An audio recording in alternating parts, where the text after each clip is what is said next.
EP9. Next. I turned the doorknob and was completely stunned. I didn't even notice when Ruby jumped down. White walls, white bedding. Only the nightstand was black. Immaculately clean, as far as the eye could see. I was certain this was Liam's doing.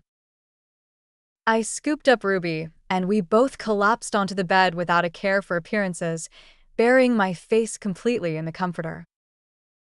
Under the covers, I smiled and murmured, "Ruby, your dad made this bed for us himself. Isn't it so cozy and comfortable? It even smells just like him." Knock, knock. I lifted my legs and sprang up like a fish leaping from the water. Then, I saw Liam standing at the doorway, a flicker of amusement seeming to pass through his striking eyes. But when I looked closer, he had already returned to his usual calm, composed demeanor. It must have been the adrenaline pumping too hard.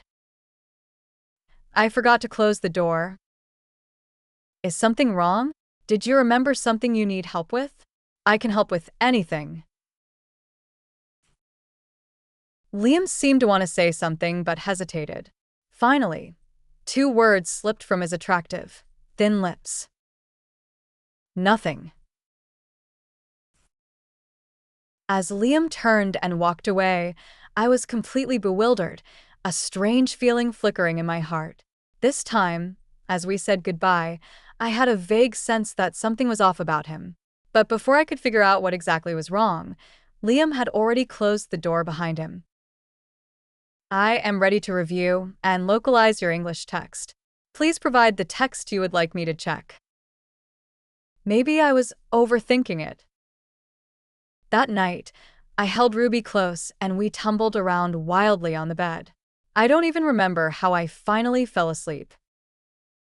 When the alarm went off, I opened my eyes immediately. "Ruby, time to get up. Mommy is going to make a special breakfast for your dad." Yes, this was the first step I had planned for these 10 days. Win Liam overthrew his stomach and make him completely dependent on me. After a quick wash, I made my way to the kitchen. But when my eyes fell on the dining table, I was stunned. "Perfect timing, come have breakfast." "Did you make this?" Liam glanced at me, and his expression told me everything. Ugh. My first step was cut short by Liam. The breakfast on the table was way too fancy for me. I had no idea how to make it. 2 sets of bowls and chopsticks were already set on the table. An idea came to me, and while Liam was still in the kitchen, I quickly pulled out my phone. Click. "What are you up to?" I turned around, hiding my phone behind my back, and flashed an especially bright smile. "Nothing. The congee with egg and pork is getting cold. You should eat it while it's still warm." My favorite congee with egg and lean pork. Was this just a coincidence? The sound of a chair being pulled out across the table snapped me out of my thoughts. So, even someone as good-looking as him looks handsome while eating porridge. Not your liking? It was exactly to my taste, both the person and the congee. I shook my head so vigorously, I nearly gave myself a concussion. To show him how much I liked it, I decided to prove it with action. I scooped up a full spoonful of porridge and took a bite. "Don't."